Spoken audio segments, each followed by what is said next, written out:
Tugiye guhera mu isomo riri muri Zekariya, niho tugiye gusoma amagambo turi busange mu gice cyaho cya gatatu. Zekariya igice cyaho cya gatatu niho tugiye gusoma, kandi dusaba Imana kugira ngo nyine kuri uyu munsi wa kabiri icyo utumvise ku munsi wa mbere uyu munsi wa kabiri ucyumve, cyangwa se icyo wumvise kiyongere, cyangwa se wakira igishya kiyongera ku cyo wakiriye ejo. Mbese uyu munsi ukubere nk'uko ejo batubwiye ngo uku kwezi kuzakubera ukwezi kw'imfura. Rero uyu munsi nawo ukubera uw'imfura, kubera yuko bishoboka ko Imana yahita ishyiraho andi mateka mashya ashize yose ikayirengagiza, kandi niko ivuga. Iravuga ngo ibya kera byose biba bigenje gute? Biba bishize. Mu gitabo cya Zekariya igice cyaho cya gatatu, ariko mbere yuko mpasoma ngiye gusoma amagambo ari mu bifuzwa ibihe byose ndetse akubiye no mu nsanganyamatsiko ku ipaji ya 222 muri iki gitabo.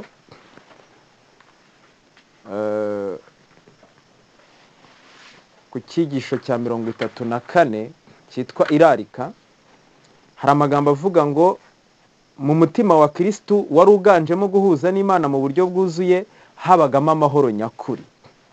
Ntabwo yashimishwaga no gukomerwa amashyi, cyangwa ngo ababazwe n'uko abantu bamwamaganye cyangwa bamuhemukiye. Oya, igihe yabaga agoswe no kumwigomekaho gukomeye ndetse no kugirirwa nabi cyane, yagumanaga umuhati n'umurava. Nyamara benshi mu bavuga ko ari abayoboke be bagira umutima uhagaze kandi uhangayitse kubera gutinya kwiyegurira Imana. Ubwo wiyeguriye Imana neza agira umutima udahangayitse utanahagaze, umutima umeze nk'uwa Yesu igihe yakomerwaga amashyi n'igihe yarwanywaga. Yego, ntahungabane. Ariko twiba dukomeye amashyi tugira ngo babyemeye, umutima ugahinduka. Babyanga tukagira ngo koko baturwanyije, none nabwo umutima ukagenza gute? Ibyo byose ni igihamya cyo kutiyegurira Imana burundu. Kuko baravuze ngo nyamara benshi mu bavuga ko ari abayoboke ba Kristo bagira umutima uhagaze kandi uhangayitse. Iki ni igihamya cyo kudahinduka, kubera gutinya kwiyegurira Imana. Ntabwo bayihaye burundu, nabwo kubera ingaruka uko kuyiyegurira bishobora kubagirira cyangwa kubakururira. Abantu batinya kwiyegurira Imana kuko babona hari ingaruka byagenza gute? Byateza. Noneho kubera gutinya izo ngaruka bakiyegurira Imana by'igice cyane ntibanayiyegurire rwose, kandi ibyo byombi n'ubundi ni kimwe. Noneho ibyo bintu nabyo bikabatera mu kundi guhangayika no guhagarika umutima kuko banze kwiyegurira iki? Imana. Rero hari ingorane ebyiri. Uwiyeguriye Imana afite umutima uhagaze kandi uhangayitse, n'utarayiyeguriye afite umutima uhagaze kandi uhangayitse. Ariko ndavuga umuntu wiyeguriye Imana nabi cyangwa by'igice. Kubera ko mu mutima w'umuntu wese wiyeguriye Imana ariko akaba afite umutima uhagaze, haba harimo ibanga ryo kutiyegurira Imana burundu, ryo gutinya ingaruka ziri mu kwiyegurira Imana burundu. Hakugeza ubwo umuntu atinya kumva ibintu, agatinya kwiga ibintu, agatinya kumenya ibintu, agatinya gusobanukirwa ibintu, kuko zikabisobanukiwe byamusaba ikintu atiteguye kugenza gute? Gutanga. Uwo muntu aba ataramenya Imana, aba yumvira Imana ku rugero rwa kimuntu, ku buryo ibyo bintu aba atekereza ko bizaba ari byo bizaba koko. Ariko Imana iravuga ngo siko bizaba. Umutwaro mbikoreza ntabwo ugenje gute? Rero igihe iby'Imana yikoreza abantu batangiye kumva ko biremereye, igice kiba kiri kubyumva ni igice kitarahinduka, aricyo gice cya kamere. Kubera iki? Kubera yuko nyine tuvuge urugero, niba umuntu arusenga ku cyumweru, ntashobora gufata Bibiliya ashaka ukuri ku isabato, kuko azi ko nayimenya ko ariyo y'ukuri, ubwo arareka gusenga ryari? Ku cyumweru aruhuka isabato, kandi ubwo naruhuka isabato isoko riba ku isabato, akazi kakorwa ku isabato, yiga ku isabato. Ibyo bintu byose itegeko riravuga ngo ntukagenze gute? Ntukabikore wowe ubwawe n'umuhungu wawe n'umugore wawe n'abana bawe byose byawe ufiteho ubushobozi biruhuke, maze ibyo bintu bigahita byereka umuntu igihombo, igisebo gusa. Ibyo bintu byose abaye nk'uhishuriwe ariko na Satani. Reka mbyite gutyo kubera yuko Yesu yaravuze ngo niba baseka bakabarenganya bababeshyera ibyinshi babampora, muzagenze gute? muzishime muzanezerwe kuko mufite ingororano nyinshi mu ijuru. None aho kugira ngo umuntu yishimye agenza ate? Kuko guhinduka ntako. Noneho kugira ngo umuntu agume yiyegurira Imana kugeza ubwo ahindutse rwose, ahubwo ubwo isabato ntihongere kugenza gute? Ntihongere kumenya ibyayo. Niba ari amahame y'ubuzima yo kwitungira amagara mazima, umuntu ibyo bintu akabihigika ahantu kandi Uwiteka ariko avuga, utsemba urusengero rwanjye nanjye nzagenza nte? Nzamutsemba. Uwirinda yirinda muri byose. Imibiri yanyu ni insengero z'iki? Z'umwuka. Ntimuri abanyu ngo mugenze gute? Mwigenge kuko mwaguzwe igiciro cyinshi. Ayo ni amagambo y'Imana yose abwira umuntu ngo yitondere uko afata impagarike ye, kuko Imana izagenza gute? Izabimubaza. Maze isomo rimwe rikavuga ngo wowe ubwawe n'umubiri wawe n'umwuka wawe n'ubugingo byose bigenze gute? Birarindwe bitazabaho umugayo. Ariko ibyo bintu ntabwo umuntu aba ashaka kubijyamo cyane. Kubera iki? Najya yazasanga isukari ari mbi kandi ururimi rurayikunda. Ni irari kuko isukari irabata. Yego. Najya agasanga inyama ni mbi, aribaza ukuntu nasura kanaka biri bugende, cyangwa se ukuntu yaba hatazirya akabona ntabwo bigenza gute? Bishoboka. Maze ubwo bumenyi bwo kumenya ububi bwazo ubwo agahagarika bwo ntagenze gute? Ntabumenye, akabyumvira nk'ahantu hepfo iriya kure cyane. Niko bifatwa kuri buri mucyo wose. Ubwo ku mahame y'ubuzima ndi kuvuga incamake kugira ngo mwumve ukuntu dutinya abantu bakagira ubwoba bwo kwiyegurira Imana burundu, ahubwo bakayiyegurira kuri bimwe, ibindi ntibagenze gute? Ntibayibyiyegurireho. Yego. Uko niko bigenda kuri buri mucyo wose. Reka tuvuge niba Imana ivuga se ngo umuntu ave mu mujyi ajye mu cyaro, kandi umujyi niwo ufitemo akazi, niwo wavukiyemo, mbese nta n'ahandi hantu uzi ukundi kuntu wabaho ugiyeyo keretse aho mu mujyi ugenje gute uri. Urashaka ukuntu wamenya ibyo bintu? Urashaka ukuntu wabimenya se kandi wumva uwo mucyo ubangamye? Biragusaba kuba ukunda Imana kuruta ibindi bintu byose, ku buryo uri bugurisha ibyo bintu byose hanyuma ukabona iyo zahabu. Uneza amatwi?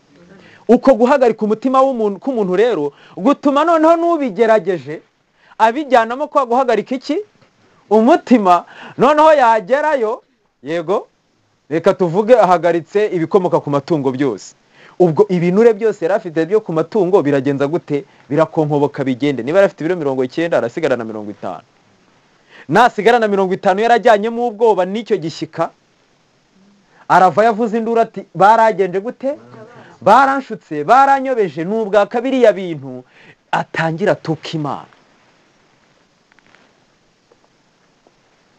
Niyimuka akava mu mujyi akajya mu cyaro, amabavu akaza mu ntoki, bya bintu biza ku birenge ni ibiki? Imyati ikaza kubera kuzamuka uruhajyabuye n'ibirenge. Insamba abakecuru zikaza, umubiri ugatangira no kurwara kuko iyo ibyo bintu nta nubwo ugenje gute? Umuntu yavutse akorerwa kugeza uko angana uko nyine. Yaririye ku ipanu, aririra kuri gaze, yego. Ikintu yakoze gikomeye no gufatisha imbabura. Nabwo ashyiraho umureti n'amakaroni. Nabwo afite umukozi ugenza gute? Ubikora. Rero ntabwo umuntu aba yiteguye kwakira ukuri kose kw'Imana keretse igihe yiyeguriye burundu ubundi akitanga. Amaramaje wese akabwira Imana ati ubu nje uko ndi umunyamujyi, ubwo nyakira. Yego. Nje uko ndi umusaza, nje uko ndi umwana, ndi umukecuru, ndi umugore, ndi umusore. Ubwo Imana yigatangira kukwigisha ishuri utigeze ugenza gute? Wigaho. Nicyo hano bavuga ngo ntabwo bayihaye burundu kubera gutinya ingaruka uko kuyiyegurira bishobora kubakururira. Na gereza zirimo. Gereza gusa no gupfa bigenje gute? Birimo. Ntabwo wakwiyegurira Imana ngo ukomeze urebe filime. Ntiwakwiyegurira Imana ngo urebe umupira. Ntiwakwiyegurira Imana ngo urebe amakomedi. Ntiyakwiyegurira Imana ngo uhore mu mashyengo na bya bisetso n'amagambo y'amanjwe. Ibyo byaha byose ugomba kugenza gute? Kubicikaho. Ubwo burezi bwose bwo kwa Satani ukagenza gute? Ukabusezera. Barandika ngo ntabwo bashobora kugira amahoro keretse biyeguriye Imana burundu. Nta muntu kuri isi uzagira amahoro keretse niyegurira Imana burundu. Noneho ubuzima bw'akabazi ko buri mu biganza by'iki? Ikiba cyose akaba bizi neza ko cyaturutse kugugendera mu mucyo w'iki? W'Imana. Noneho ubwo ingaruka iyo umaze gushyira umucyo mu bikorwa, ingaruka uziharira iki? Abasore baravuze ngo byashoboka ko yagenza gute? yadukiza, icyo ni kimwe, ariko ishobora no kutagenza gute, kutadukiza. Rero ibyo kudukiza no kutudukiza ntabwo ari twe bigenza gute, icyo tuzi ni ukuri kuvuga ngo uramye Imana yonyine, ntabwo turi buyirame. Ariko abantu barenganyije imitimanama yabo kubwo gutinya ingaruka, kugendera ku by'imitimanama yabo ibemeza bihuye n'ijambo ry'Imana, ingaruka byabazanira. Nsubiye hejuru yaho gato rero hiyo paragarafu nasomaga, niho handitse ngo tugomba kwinjira mu ishuri rya Kristo kugira ngo tumwigireho ubugwaneza no kwiyoroshya. Gucungurwa ni igikorwa cyigisha umuntu, kimutoreza kuzaba mu ijuru. Uwo mwitozo ni ukumenya Kristo. Ibyo bisobanura, kumenya Kristo bisobanura iki? Cyangwa uwo mwitozo wo kwiga kuzaba mu ijuru bisobanuye iki? Cyangwa gucungurwa bisobanuye iki? Bisobanuye kureka imyumvire, imico n'ingeso twigiye mu ishuri ry'umutware w'umwijima. Dufite imyumvire, imico n'ingeso twigiye kwa Satani. Amateka yose ya mbere yuko witabirarika rya Yesu ni icyaha. Ayo mateka yose ni icyaha. Imyumvire ufiteyo ni icyaha, irahumanye. Imico wagize niyo wakita myiza, y'inyangamugayo, y'imfura, ari ukuntu mu isi tubiryoshya, ni imfura, yego. Abantu ntako nyine uriya muntu aritonda, uriya mwana akana kari, utwo tuntu mbere ya Kristo byose ni icyaha, kuko biba byandujwe n'inarijye na kamere. Mwuka Wera rero n'utorosha akamurikira umuntu, akamwereka ukuntu iyo mibereho yose irimo imyumvire y'icyaha, irimo imico y'icyaha n'ingeso z'icyaha, mu gihe we hari ibyo yibarira ko hari ibyo gukiranuka birimo. Ayo mateka rero niyo Imana ishaka kutuzinura burundu. Hanyuma bikagenda gute? Umuntu agomba gukizwa, akarokorwa ibintu byose, akarokorwa ibintu byose birwanya kumvira Imana. Ibintu bingana iki? Byose. Reba ibintu rero nasakumye mu myaka yose mfite kwa Satani, nkabyirohamo, ubiteranyeho na kamere navukanye, ibyo bintu byose Imana ishaka kugenza gute? Kubinkuramo. Aho niho duparitse kugira ngo tuzahagarare tudafite ikizinga, umunkanyari cyangwa ikindi kintu cyose gisa gityo. Niyo mpamvu rero muri aka kanya, muri uyu munsi wa kabiri, ndi kubabwira ngo uyu munsi utubere uw'imfura, Imana ishyireho amateka yo guhera ejo gusubiza inyuma. Yesu ashimwe. Kubera iki? Zekariya igice cya 3. Yosuwa umutambyi mukuru akizwa ibyaha bye. Yosuwa umutambyi mukuru akizwa iki? Maze anyereka Yosuwa umutambyi mukuru ahagaze imbere ya marayika w'Uwiteka, na Satani ahagaze iburyo bwe ngo amurege. Uwiteka abwira Satani ati, Uwiteka guhane yewe Satani, niko Uwiteka watoranyije Yerusalemu aguhane. Mbese uwo si umushima ukuwe mu muriro? Kandi Yosuwa yari yambaye imyenda y'ibizinga ahagaze imbere ya marayika. Marayika abwira abari bamuri imbere ati, nimumwambure iyo myenda y'ibizinga. Maze abwira Yosuwa ati, ngukuyeho gukiranirwa kwawe, kandi ndakwambika imyambaro myiza cyane. Imana yahabwe icyubahiro. Aya magambo mbasomeye ni amagambo akomeye cyane. Aha Yosuwa yari umutambyi mukuru w'ubwoko bw'Abayuda, maze nk'umutambyi mukuru afata ibyaha bye, afata n'iby'ubwoko bwose, ahagarara imbere y'Imana kugira ngo ayigirireho umugisha. Igihe yari ahahingutse, Satani ako kanya yahise ahagarara, ndetse ahagarara iburyo ngo amurege. Nta kindi Satani yakoraga uretse gutunga agatoki imyambaro y'ibizinga. Yaragenje gute? Yari yambaye, kuko ibyo bizinga ni ibyaha. Satani yari yarakojeje isoni ubwoko bw'Imana, ndetse ubu turi gusoma iki gice aha, ubwoko bw'Imana bwari bwaraciye mu mibabaro kugeza ubwo bwanyazwe bukajyanwa i Babuloni. Bwari bwaramaze imyaka 70 i Babuloni bugirirwa nabi, bubabazwa n'ibyaha kubw'umwanzi Satani. Noneho aha bari barihannye, Imana yaraboherereje intumwa zibasanga mu mahanga i Babuloni yo banyagiwe. Muri bukesho turi Abisirayeli ko bari baranyagiwe hehe? Muri Egiputa. Tuba turi kureba rero abanano Abisirayeli bari Kanani, noneho baranyazwe bakajyanwa hehe? I Babuloni. Igihe bihanaga, Imana ikongera ikabagoboka bakagaruka muri Isirayeli. Maze reka Yosuwa azajya imbere y'Imana, agiye kuhagera hagerana na Satani. Gutyo Satani wari warakongoye ubwoko bw'Imana guhera mu nzira yo mu butayu, abukongorera i Kanani, abukongorera i Babuloni, arongera arabukongora bagaruka. Noneho n'uwari ugahagaze imbere y'Imana yifuza kurengerwa nayo, nawe yarahagaze aho ngo nawe amukongore. Ibyaha byahitanye abandi nawe bigenze gute? Bimuhitane, dore ko yari yanambaye ikanzu yabyo.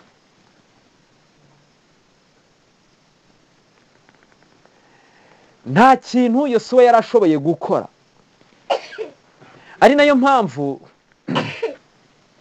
nta kintu umuntu n'iki na kimwe ashoboye gukora kuri iyi saha, keretse amenye ibanga, ahishuriwe ibanga ry'ikintu yakora kidasanzwe, cyangwa se cyahishiwe abantu b'Imana mu gihe bimeze uko, kuko muri rusange ibintu byarahindutse. Ibintu byagenje gute? Byarahindutse. Uyu wari uje gusenga, aje kwihana, yahahingukanye na Satani ngo amurege. Yari yambaye umwambaro w'ibizinga.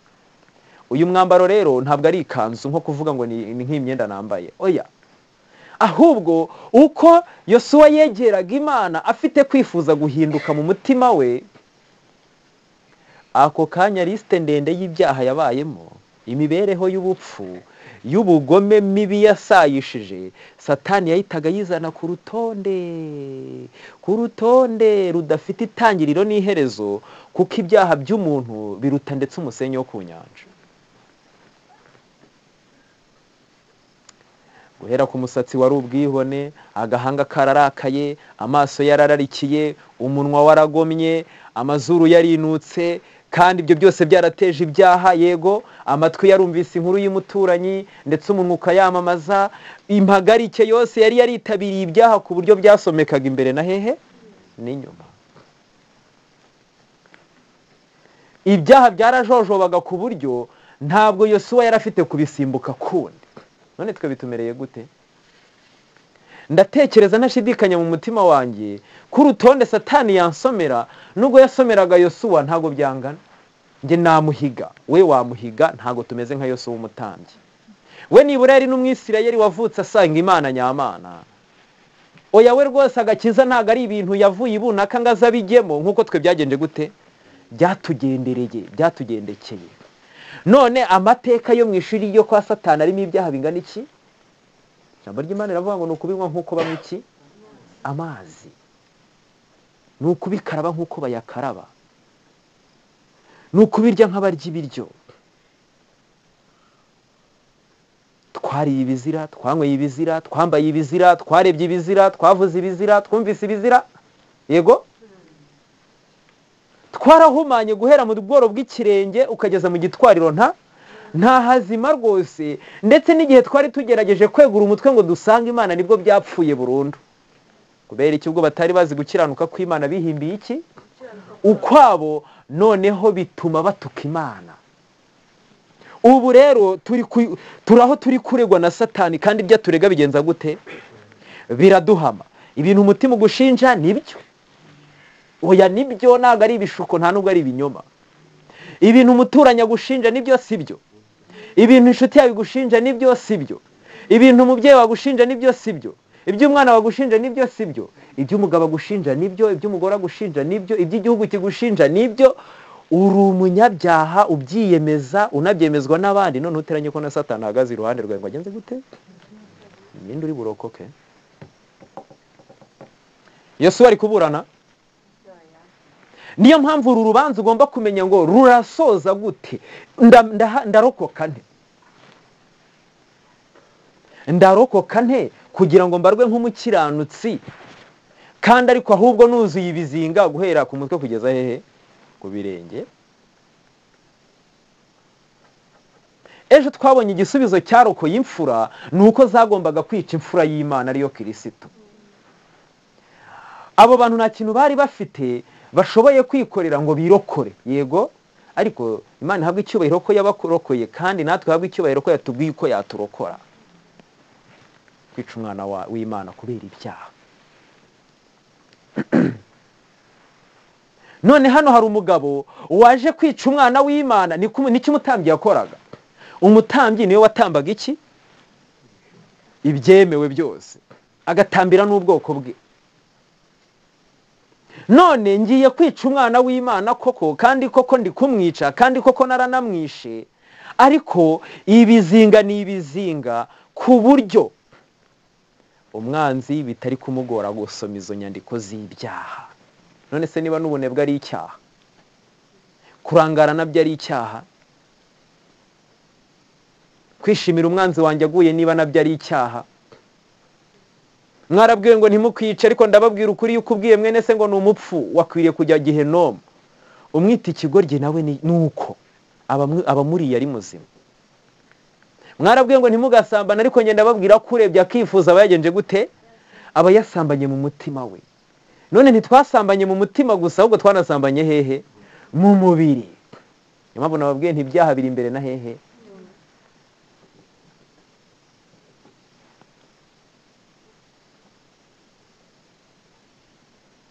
Kugeza ubwo nyine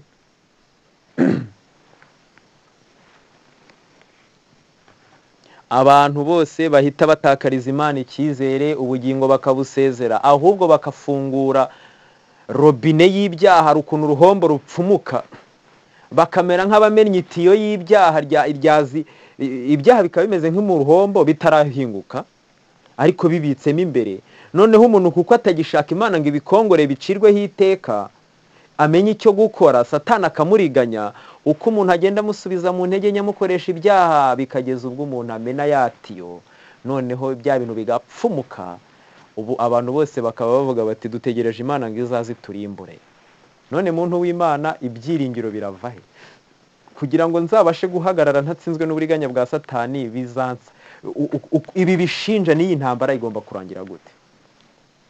Kugira ngo ndokoke, ngira ibyiringiro mu mutima, hanyuma iri shuri nizemo igihe kirekire, ibyo bintu biri muri nge birwanya kumvira Imana bikongoke bishiremo, hanyuma ngira umutima ari muri Kristo Yesu, wandi bavuze wagiraga amahoro nyakuri, wari utuje, wari woroheje mu mutima ku buryo atari bugushwe n'umunyabyaha n'umwe cyangwa ngo yanduze imyenda ye. Ibyo bintu birashoboka gute? Kubera iki? 144 bafite izina ry'Imana he n'iry'umwana w'Imana he. Mu yandi magambo, niba bafite guhinduka, niba bafite Imana mu ntekerezo, bakaba bafite na Kristo mu ntekerezo, umutima bafite n'uw'Imana, sibyo?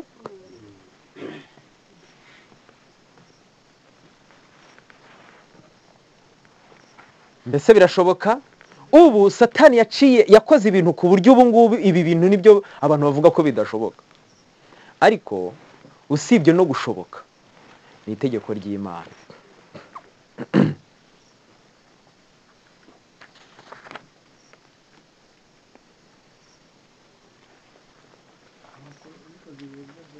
Mu wifuzwe byose twasomaga ku ipaje 222 ni icyigisho cya 34.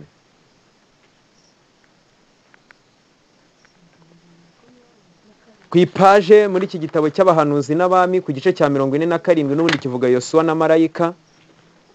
Ngiye gusoma guhera ku ipaje ya 298 cya 47.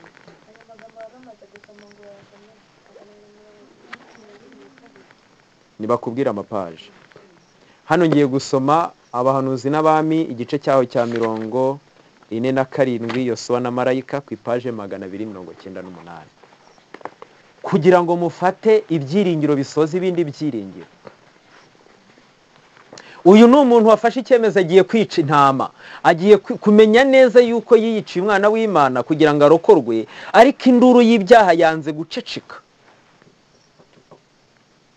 induru y'imibereho y'ibizinga yanze guceceka, kandi nta kuburana umuntu abifiteho, kuko uhereye mu bworo bw'ikirenge ukageza mu gitwariro nta hazima. Ni ibyaha gusa, ntabwo waba ari ibyaha twakoze. None wa muntu uri imbere y'Imana ugira ngo agirirwe ubuntu, umva Satani arahingutse. Mbese biragenda gute? Mutega amatwi.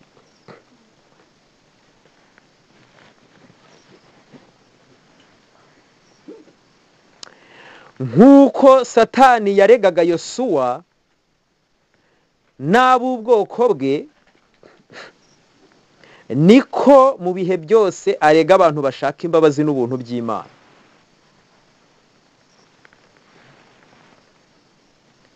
ni umurezi wa bene data, ahora barega ku manywa na nijoro imbere y'Imana, ntabwo aruhuka. Umuntu wese ushatse gushaka Imana, ubwo ibirego biba bigenje gute? Kandi igihe umuntu atigeze akurikira Imana, umutima we wari utuje, nawe unyumvire, nta kibazo ugenje gute ufite, nta ndishyi n'icyo ukoze uhita uvuga uti Imana rwose mbabarira, wumva gihise kigenda ntaho kigiye.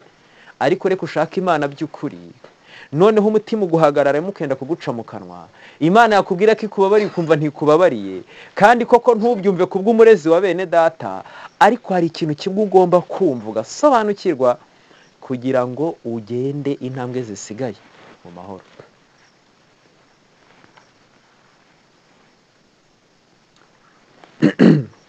Ngo urugamba ruhora ruhinaniye ku muntu wese wacunguwe agakurwa mu butware bw'ikibi, kandi izina rye rikaba ryanditswe mu gitabo cy'ubugingo cy'umwana w'intama. Umuntu yagitekereje kugarukira Imana, ubundi Imana ihita imwandika mu gitabo cy'ubugingo. Ibi bintu mbabwiye mu bitega amatwi. Iyo umuntu afashe icyemezo we mu mutima we nama we akumva icyaha aracyanze, agafata icyemezo akavuga ati iyi Mana yanjye wandokorera ishyano ry'ibyaha, we muri we agafata icyemezo cyo guhindukira ngo ashake Imana, Imana ihita ikura izina rye mu gitabo cy'urupfu ikarishyira mu cy'ubugingo. Iryo sengesho ntabwo Imana ivuga ngo tegereza, nivuga ngo nibuka umwana w'ikirara ahindukiye, ntabwo Imana yigeze imubwira ngo ubuse ngo harya ngo umaze igihe kingana iki, wagiye tariki zingahe, ubu hashize igihe kingana iki, amafaranga naguhaye ari he, uko reba ukuntu uje usa. Reka ibyo bintu ni iby'abantu, ntabwo Imana ku muntu uhindukiye ijya ibijyamo, ngo ahubwo akimubona atungutse kure ariruka akagenza ate, aramuhobera aramutwikira, byinshi cyane byo kubungabunga umunyabyaha ngo arokoke. Ibi bintu ni Imana ibikora, ariko Satani mu muntu ntiyamwemerera kubyizera, ntiyamwemerera no kubyumva, ntiyamwemerera no kubisobanukirwa, keretse yuko umuntu afata izindi ngendo z'agahanyo kugira ngo amenye ko yemewe n'iki n'Imana, ariko Imana itashyizeho. Rero niyo mpamvu bavuze ngo nk'uko Satani yareze Yosuwa n'ubwoko bw'Imana, niko abigenza ku bwoko bw'iki bw'Imana buyishakaho imbabazi. Yego, rero umuntu wese wihannye, ubundi kwihana ni umuntu wikosora, ni ukwikosora, ni uguhindukira, guhindukira imiti, kwigaya, kwinenga. Yego, nge nkigaya nkinenga, nkafata icyemezo cyo guhindura icyerekezo nari ngenje gute. Niyo mpamvu kwihana byitwa no guhindukira. Oya nkahindukira ngarukira Imana, icyo gihe Imana iransanga. Ariko Satani umva ukuntu abigenza, ngo ahita ari mu rugamba, ndetse bavuze ngo urugamba ruhora ruhinaniye ku muntu wese wacunguwe agakurwa mu bubata bw'ikibi, kandi izina rye rikaba ryanditswe mu gitabo cy'ubugingo cy'umwana w'intama. Izina ry'umuntu ryandikwa mu gitabo cy'ubugingo ryari igihe mu mutima we afashe icyemezo cyo guhindukirira kugarukira Imana, kuyisaba imbabazi z'ibyaha yagenje gute yakoze. Uwo muntu rero abaye gashoza ntambara rero.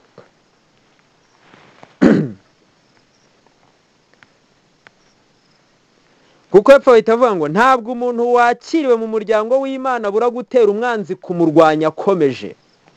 Ariko uwari ibyiringiro by'Abisirayeli mu gihe cya Yosuwa akababera umurinzi, akabatsindishiriza kandi akabacungura, niwe byiringiro by'itorero muri iki gihe. Ibirego Satani arega abashaka Uwiteka ntibiterwa nuko atanejejwe n'ibyaha byabo, anejejwe n'ibyaha yabakoresheje. Ngo ni ibirega arega bagenza gute abashaka iki Uwiteka. Umuntu wese ushaka Imana rero ahita ahura n'iki kibazo. Yishimira cyane imico yabo irimo ibizinga, kuko azi neza ko ashobora kubanesha gusa ari uko bisha amategeko y'Imana. Ariyo mpamvu Imana nayo ishaka kugeza abantu aho batagomba kwica amategeko yayo, ngo bazahangane nawe imbona nkubone, nta kunamuka, nta gutsindwa kurimo, maze abazapfa bapfe bahamya Imana, abazarokorwa bababwe mu 144 bazaba baraciye mu makuba umwanzi yabacishijemo yose, ariko ntibakora iki icyaha. Ibirega barega bituruka gusa ku rwanga afitiye Kristo. Mwumva iryo banga, ntago Satani atwanga, ahubwo yanga nde yanga Imana. Iyo ari kuturega kuko azi ko Imana idukunda, akaba ari kuvuga ubupfu bwacu atunga intoki ibizinga byacu, aba azi ko ari kubabaza Imana mu mutima wayo, kuko yaducunguye kugira ngo tubabera n'abaziranenge. Ariko ingeso mbi n'intege nke bya kamere yacu bigatuma dutukisha Imana mu ijwi rya Satani. Satani yari kuturega abatuka Imana, ayitukira ku gitambo yagenje gute? Yatanze ngo gikize umuntu ubupfu, ariko uwo muntu akaba gifite iki? Ubupfu.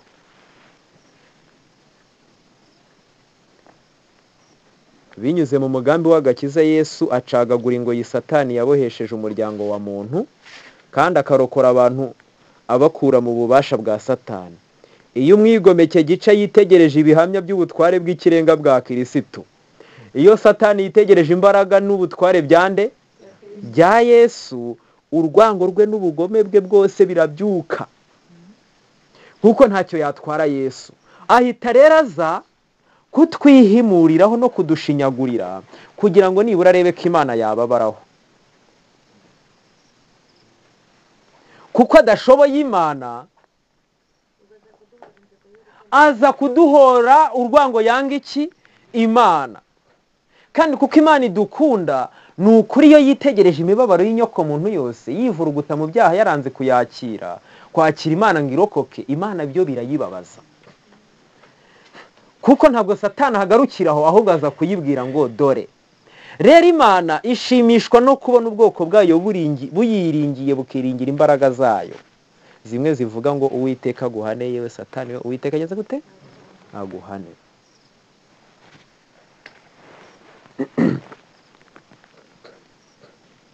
Maze agakoresha imbaraga z'ubugome bwe ndetse n'uburyarya kugira ngo akure mu maboko ya Kristo abana b'abantu bakiriye agakiza.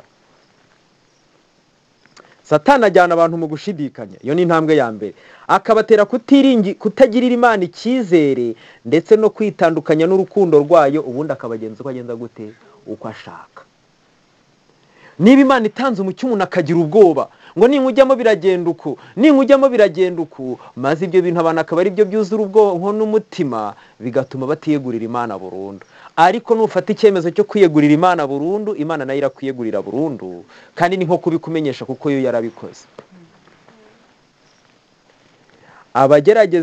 Abagerageresha kwica amategeko, maze bamara kuyica akavuga ko ari imboheze, akarwana avuga ko Kristo nta burenganzira afite bwo kuba mwambura. Satani abagerageresha. Satani ajyana abantu mu gushidikanya, akabatera kutagirira Imana icyizere ndetse no kwitandukanya n'urukundo rwayo. Abagerageresha kwica amategeko, maze bamara kuyica akavuga ko ari imboheze, akarwana avuga ko Kristo nta burenganzira afite bwo kuba mwambura. Mbese abagucunga kugira ngo arebe ko wakwica amategeko y'iki? Y'Imana. Satani azi ko abantu bose basaba Imana imbabazi no kugirirwa ubuntu bazabibona. Niyo mpamvu ashyira imbere yabo ibyaha byabo kugira ngo abace intege. Ahora iteka ashaka kito ko kurega abagerageza kumvira Imana. Ahora iteka ashaka kito ko kurega abagerageza kumvira iki? Rero Imana ishaka gukura mu muntu ibituma tumvira iki? Imana, nk'uko twabisomye. Noneho ibyo bintu biziga umuntu Imana igenze gute? Ibikuyemo ite? Nuko kujyana mu ishuri. Hanyuma imyumvire, imico n'ingeso wigiye kwa Satani bikubuza kumvira Imana bikagenza gute? Bigakurwamo ugahabwa umutima wa Kristo, ufite imyumvire mishya, imico mishya n'ingeso nshya byo kumvira ubushake bw'iki? Bw'Imana.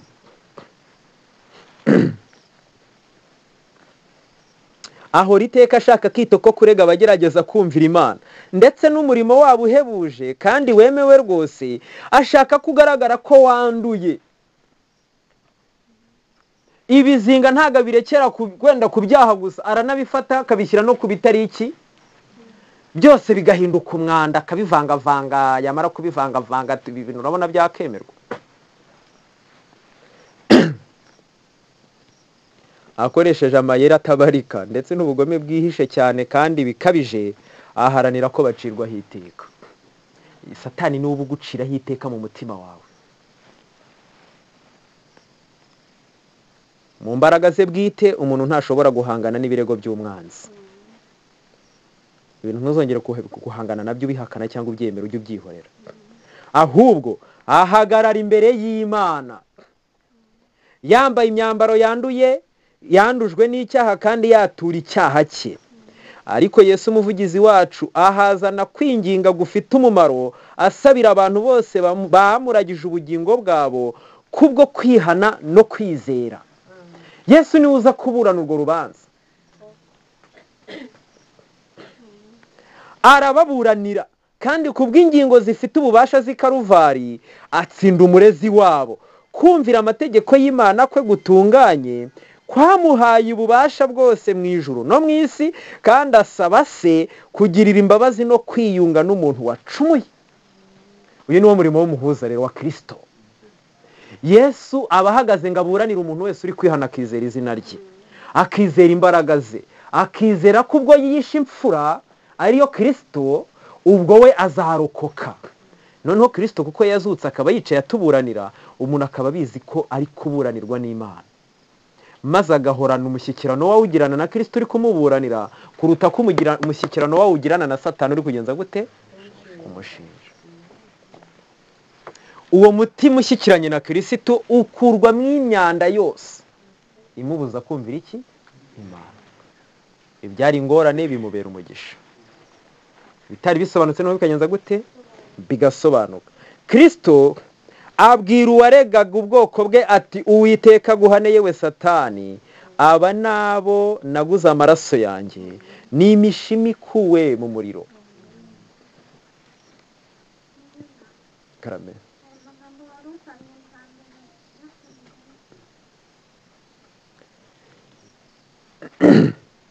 Ariko Yesu umuvugizi wacu ahazana kwinginga gufite umumaro, asabira abantu bose bamuragije ubugingo bwabo, abantu bose bamuragije ubugingo bwabo kubwo kwihana no kwizera. Arababuranira kandi kubw'ingingo zifite ububasha z'ikaruvari atsinda umurezi wabo. Kumvira amategeko y'Imana kwe gutunganye kwamuhaye ububasha bwose mu ijuru no ku isi, kandi asaba se kugirira imbabazi no kwiyunga n'umuntu wacumuye. Abwira uwaregaga ubwoko bwe ati, Uwiteka guhane yewe Satani, aba nabo naguze amaraso yanjye, ni imishimu ikuwe mu muriro. Ubundi mu mutima wawe niho ibi biganiro bibera. Iri jambo ryakire mu mutima, kuko ni Kristo ugomba kuburana na Satani muri wowe nanone, maze wowe ugasigara uri inyuma y'urwo rubanza. Iyo umuntu yamaze gutanga ikirego mu rukiko, abanyarukiko nibo bakijyamo. Ariko se wagiye mu rubanza bafite ubwoba ntaba bufite? Ubwoba bafite rero buba ari ubumwegereza umwavoka we cyane, yego, kuruta uko bumwegereza nde umushinjacyaha. Ariko murebe ukuntu twayobye inzira kugeza ubwo tuba inshuti na Satani udushinja, hanyuma umuvugizi wacu ntagahita ugenje gute uzinukwe. Muhitemo uwo mwifatanya nawe. Muri kumwumva? Kandi abamwishingikirizaho mu kwizera abaha ibyiringiro ati, ngukuyeho gukiranirwa kwawe, kandi ndakwambika imyambaro myiza cyane. Zekariya igice cya 3:4. Abantu bose bambaye ikanzu yo gukiranuka kwa Kristo bazahagarara imbere ye ari abatoranijwe, indahemuka n'abanyakuri. Imyaka bakoze ibyaha bari kuyibara, ingano y'ibyo bakoze, igihe babimazemo, ibishinje ibikomere bafite mu mitima. Oya rwose, ibyo byose biciriweho iteka n'imbaraga ya Kristo ibabarira umunyabyaha umwizera kandi wihana by'ukuri. Ubu rero turi kureba ukuntu ubu bunyage bw'i Babuloni n'ibi bikomere by'iyi nzira y'uru rugendo rwa gikristo, ukuntu ihereza umuntu arokoka. Urokoka ninde? Arokoka te? niki kizahagarika abantu 144 nk'abera n'abaziranenge batigeze bakora icyaha? Nuko gukiranuka kwabo siko kuzaba kuri kumurikwa imbere, ahubwo kwa Kristo bambaye niko kuzaba kugenje gute? Kugaragara. Kandi kuko bemereye ingeso zo mu ishuri rya Satani, bakemerera imico yo mu ishuri rya Satani, n'imyumvire ipfuye mibi yo mu ishuri rya Satani gukongokera mu mwenda wa Kristo, bazasangwa ari abaziranenge mu mitima yabo bwite, atari mu mutima wa Kristo, no mu mitima yabo bwite. Kristo azabareba mu ruhanga asanga izina rye rigenje gute? Ni imico. Mu ruhanga na hehe? No mu kiganza. Arebe mu byo bakora asange ni mahwi, kuko niwe bazimiriyemo nawe abazimiriramo. Rero Yesu aravuga ngo uba muri we nawe akaba muri we ntakora icyaha. Ni nawe wera imbuto zingana iki? Nyinshi. Ni nawe uzasaba data muri iryo zina icyo asabye cyose akagenza gute? Akakibona.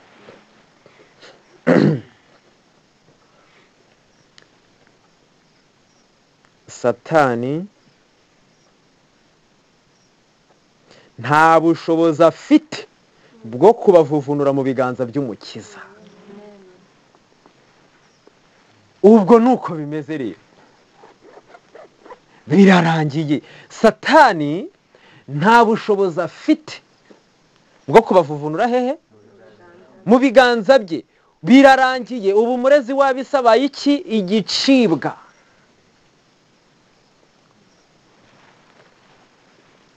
Ibi bintu umuntu agomba kubyizera mu mutima, nta kintu yongeyeho, kuko ni Imana iguhamagara agira bwangu ugenze gute?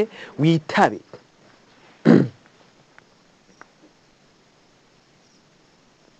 Nta muntu n'umwe wigeze asaba kurindwa afite kwihana no kwizera Kristo azigera yemera kaba munsi y'ubutware bwa Satani. Nta muntu n'uyu habe n'umwe Yesu azahemukira. Ndimba 350 harimo ijambo rivuga ngo twirinde twe kugenza gute? Kumuhemukaho, kuko nawe atagenje ate? Ntaduhemukiye. Ubu rero mwirinde guhemuka mu minota isigaye kuri iyi si. Hari ukuntu mba mbona wagira ngo ntago ibintu bimeze neza nk'umuntu, nkaba mbona hari murangaye, nkaba mbona hari byigisho mutabitekerezo, nkaba mbona imitima isa nk'isamaye, ariko nkabwira Imana ntibindi kubireba nk'umuntu. Mana uturengere twe kuzaguhemukira, kuko nawe ntabwo wagenje gute? Ntabwo waduhemukiye, ntiwadushutse, ntiwatuyobeje, nta cyana kimwe wadukoresheje, byose ni Satani wagenze gute? Niwe wabikoze. None niba nta ukwizera n'umwe, niba nta wihana n'umwe uzarekera munsi y'ubushobozi bwa Satani, ninde wantandukanya n'urukundo rw'Imana?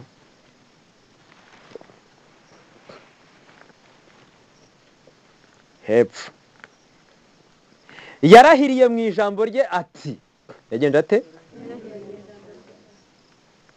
Yarahiriye mu ijambo rye ati, ahubwo yisunga imbaraga zanjye abone kuzura nanjye, ndetse niyuzure nanjye.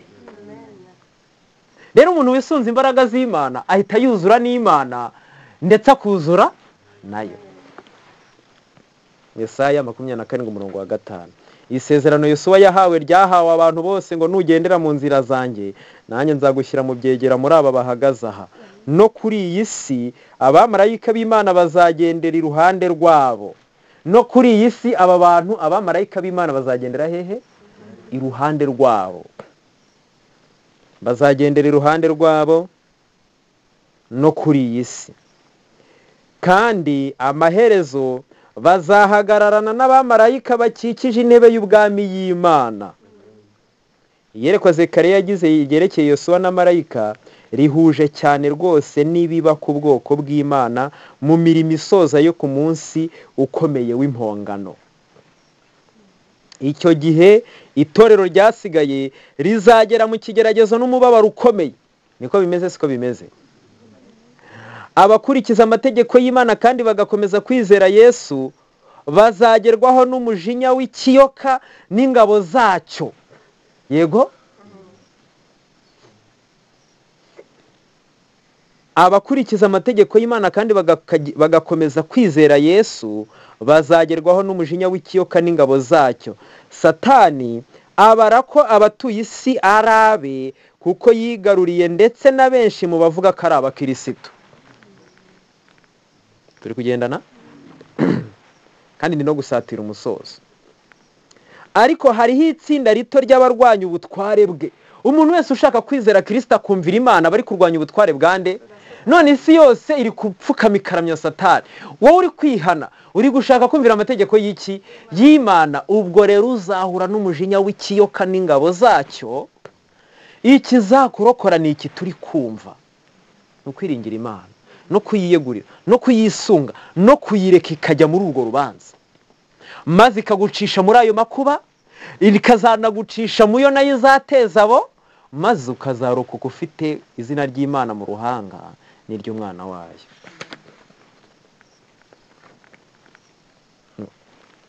Ashoboye kubatsemba ku isi, Satani yaba ageze ku ntsinzi ye rwose. Ariko bizashoboka ntibizashoboka? Ntabwo bizakunda. Ntabwo abantu bo ku isi twese tuzaramya inyamaswa n'igishushanyo cyayo. Izatera bose, ariko siko bose bazageza gute? Rwose nk'uko yateye amahanga y'abapagani gushaka kurimbura Abisirayeli, niko no mu gihe kiri imbere cyegereje azahagurukiriza ubutegetsi bw'inkozi z'ibibi bwo ku isi kurimbura ubwoko bw'Imana. Abantu bazasabwa kubaha amategeko y'abantu, nyamara bica amategeko y'Imana. Ahangaha niho ngiye gusa nk'uhiniye, hanyuma asome paragarafu isoza. Yesu ashimwe. Abantu bazasabwa kumvira amategeko y'abantu, ariko bica y'iki? Umuntu azaza utarwaye avuge ngo jya kwa muganga, kandi utagenje gute? Jya kwa muganga, kandi nujyayo uranywa ibi binini. Ibi binini nibyo biri bukuvura iyi ndwara, kandi iyo ndwara ntabwo ugenje gute? Ariko kuko ari ryo tegeko ririho utazaryumvira. Abantu bazavuga bate urajya gusenga, nubwo waba udashaka kugenza uragenza gute? Kandi urajya gusengera aha, ndetse urasenga muri ubu buryo. Ayo mategeko niyo yuzuye kuri iyi si. Nuvuga uti rero nge ndasenga uku, ntabwo ibyo bizemerwa, nubwo byemerwa. Yego, abantu bazavuga ngo urambara ibi, urarya ibi, uranywa ibi. Oya, ntufite uburenganzira bwo kuvuga ngo Imana ivuga ngo ndya ibi cyangwa ngo nshaka kurya ibi. Oya, hari amategeko y'abantu, urutonde rutarangira, abantu bose bagenderamo, azaba ahanganye n'amategeko y'iki y'Imana nk'uko biri. Niki cyaturokora? kandi hari na Satani udushinja, kiretse guharira umwenda, kiretse gukora icyo Imana imbwiye, hanyuma ibyo bindi byose nkabyegurira iki Imana.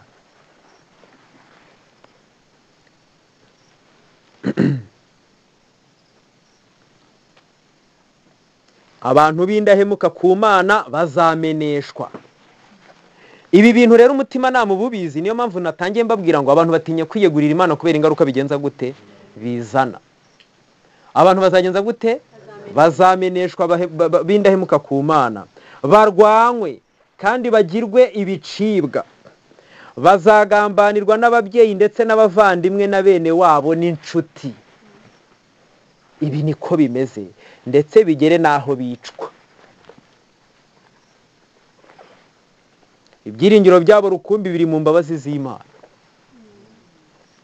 Ibyiringiro byabo rukumbi biri mu mbabazi z'iki? Kandi uburinzi bwabo bwonyine buzabisengesho. Wirindisha iki? Ufite byiringiro iki? Ufite byiringiro ki? Wirindisha iki? Bazarindwa n'isengesho, kandi bazabiringiye gusa imbabazi z'iki? Nta kintu bo nkabo bakora. Nkuko Yosuwa yasabiraga imbere ya marayika, niko abagize itorero byasigaye basabira kubabarirwa no gucungurwa muri Kristo Yesu. Umuvugizi wabo afite umutima umenetse, umuvugizi wabo bafite umutima umenetse no kwizera kudacogora. Abo basobanukiwe neza uburyo imibereho yabo irangwa n'icyaha. Abo basobanukiwe neza uburyo imibereho yabo irangwa n'icyaha, babona intege nke zabo ndetse nuko badakwiriye, kandi biteguye kwiheba. Umushukanyi aba yiteguye kubarega nk'uko yari yiteguye kurwanya Yosuwa. Hatunga urutoki imyenda yabo y'ibizinga, ariyo mico yabo yanduye. Yerekana intege nke zabo n'ubupfapfa bwabo, akerekana ibyaha byabo byo kudashima, kuba badasa na Kristo, ndetse ibyo bikaba byarasuzuguje umucunguzi wabo. Ashishikarira kubatera ubwoba kubwo gutekereza ko ibyaha ibyabo nta garuriro bifite, ndetse ko ibizinga byo kwandura kwabo bitazigera byuhagirwa ngo bikurweho. Iyo Satani akora atyo, aba yiringira kurimbura ukwizera kwabo kugira ngo batwarwe n'ibishuko bye ndetse bareke kubaha Imana. Dore umuriro w'igitero simusiga cy'abadayimoni.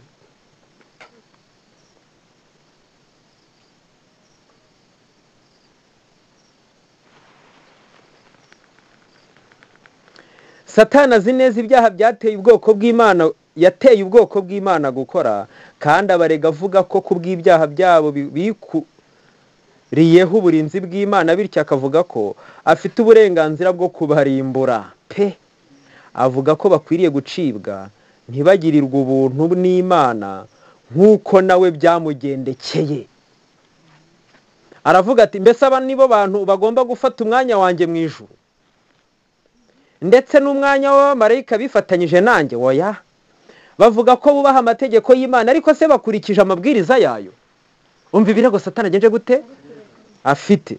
Mbese ntibabaye abikunda aho gukunda Imana? Mbese inyungu zabo bwite ntibazirutishije umurimo wayo? Mbese ntibakunze iby'isi? Reba ibyaha byaranze imibereho yabo, reba ukwikanyiza kwabo, reba ubugome bwabo n'uburyo bangana. Arabeshya? Mbese Imana izanca imbere yayo n'abamarayika banjye, ariko igororere abakoze ibyaha nk'ibyo twakoze? Uwiteka ntushobora gukora ibi mu butabera. Ubutabera busaba ko batsindwa n'urubanza. Ibi biba bivugira mu mutima, kugira ngo bivugira mu ijuru nk'ahantu. Nyamara nubwo abayoboke ba Kristo bakoze icyaha, ntabwo birunduriye mu gutegekwa n'abakozi ba Satani. Bihannye ibyaha byabo ndetse bashatse Uwiteka bicishije bugufi kandi bafite imitima imenetse, bityo umuvugizi wabo wo mu ijuru arabasabira. Uwagiriwe nabi bikomeye cyane kubwo kuba indashima kwabo, we uzi icyaha cyabo ndetse no kwihana kwabo, aravuga ati Uwiteka guhane yewe Satani we, Uwiteka guhane. Aba bantu nabatangiye ubugingo bwanjye, banditswe mu biganza byanjye. Bashobora kuba bafite ibidatunganye mu mico yabo, bashobora kuba baratsinzwe mu mihati yabo, ariko barihannye kandi narabababariye kandi ndabemera. Izina ry'Imana rihabwa icyubahiro. Induru ntabwo uyu murimo uzasozwa n'amagambo menshi. Imana na Kristo bagomba kwihanganira. Iyo suwi icyo ari gukora ni uko ahagaze gusa abwirwa n'Imana ngo ngukuyeho gukiranirwa kwawe, bakwambika ikanzu yera, noneho gendera mu ntambwe ngo uyoboramo, genza uku n'uku, ukora ibihuje n'ubushake bwanjye, kuri iyi tariki uzarokoka.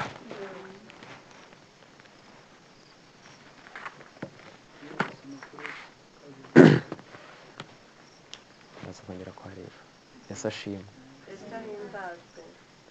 Tugeze ku musozo. Hari ikintu ngira ngo nsorezeho. Ntuzagire ubwoba, ntuzagire n'isoni zo kubona ibyaha, waba ubyerekwa n'Imana cyangwa ubyerekwa na Satani. Ndetse nunabibona ntuziruke, ibyo bintu usabwa kubyemera gusa. Ndetse icyo Imana ishaka nk'uko byanditswe muri Yeremiya igice cya 3, icyo Imana ishaka kimwe nuko wemera iki? Ibyo byaha. Icya kabiri, ukaba ufite mu mutima isezerano ry'uko uzi ko wihannye cyangwa uri kwihana, ukaba wizeye ko incungu ni ukwica imfura y'Imana ariyo nde? Kristo. Buri cyaha cyose cyamenewe amaraso kugira ngo kibabarirwe. Igihe umutima usobanukiwe ibyo bintu neza, urubanza rwawe, kurokorwa no gucungurwa ni Yesu biburana, si wowe. Uwo muntu agasigara yiringiye Imana. Uwo muntu ntazagira umutima uhagaze igihe nk'uko tubisomye ikiyoka kizamurakarira kikamuteraho ibitero bikaze, ndetse nubwo byaba ari inzira ijya mu rupfu, cyangwa se ugapfusha abo mwari kumwe, cyangwa se ugasigara wenyine, iyo nzira uko yaba ari y'amaraso kose, uko byatera urwango mu nshuti, mu bavandimwe, mu babyeyi, mu baturanyi, uko wakwatswaho umuriro n'ubutegetsi n'abo musengana, upfa kuba ubizi neza yuko icyo uri gukora ariko Uwiteka agenza gute avuga, uzagende wiringiye Imana. Niba yishimira kukurokora icya mbere ukarokoka ikiyoka n'abakozi bacyo, izakurokora ibyago 7 kandi uzahagarara mu mugabane w'abantu 144. Nishima kuruhuka nibyo byiza cyane kandi bigukwiriye, mbere yuko ayo makuba yose agwiriye isi, amaso yawe akaba atari buzabashe kwihanganira kubibona. Kurokoka kuri iyi saha gushingiye n'ubundi kugukomeza kumvira Imana ufite kwizera nko kwa Yesu, ukizera Kristo kandi uwumvira ubushake bwe. Ibi bintu byose iyo biri mu mutima, uwo mutima ibirego byose umwanza awushyiraho ni ubusa. Niyo mpamvu umuntu wenyine wishe Kristo akaba yarihannye kubw'igitambo cya Yesu, uwo niwe Kristo ari kuvuganira, kandi niwe wenyine ari kuburanira, kandi uwo niwe wenyine wakumva icyo ari gusabwa ko ari ugutuza agategereza umwanzuro Kristo yamufatiye, kandi nuwo twumvise wo kumuburanira, ubundi Satani agasubirana ibyaha bye, kuko niwe nkomoko y'icyaha. Rero muri iyi minsi 50 ngera ku musozo, ikintu gishobora gukongora mu mutima imyumvire, ingeso n'imico byo mu ishuri ryo kwa Satani ni ukumenya uyu murongo Imana iri kutuyoboramo, kugira ngo tuzasange turabera n'abaziranenge. Imana iduhana umugisha mu izina rya Yesu. Amen.